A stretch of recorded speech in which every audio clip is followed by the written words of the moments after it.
So with that said, that video that I posted January 12th, 2022 forever changed my life.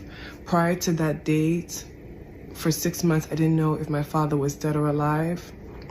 My father, back in 2019, moved to Nigeria, moved to Anambra in particular, to basically live out his Igbo boy dreams.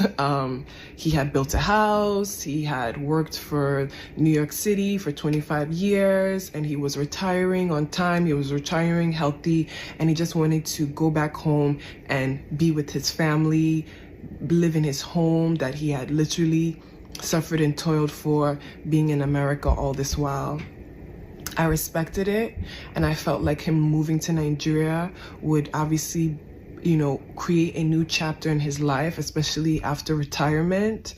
And so we welcomed it with, open arms, and I was literally there to send him off when he was flying.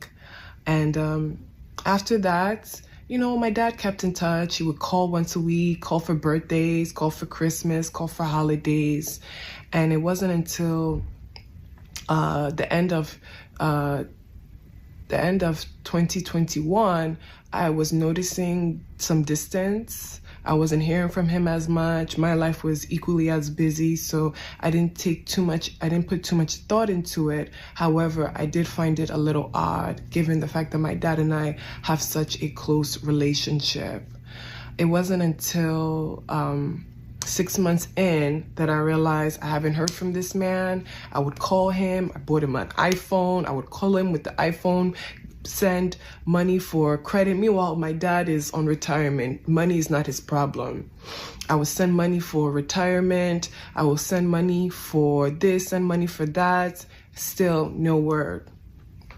It wasn't until I started to ask some really big questions that my uncle and my aunt in the videos now began to pull back and be hesitant to pick up my calls.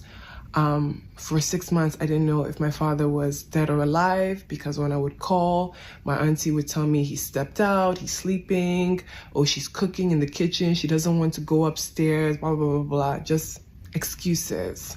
So when I went to Nigeria, the Holy Spirit told me, it's time that you check on your dad and you see the physical state of him and make sure that he's okay. I toyed with the idea, like, what did I do? I'm not a serial killer. I'm not a criminal that my dad would literally stop talking to me. Is he dead? I would have dreams of his body being hidden in the back. I would have dreams of him crying at night, calling my name. I would have all these series of dreams, and these were the seeds God was planting inside of me to prepare me for this day.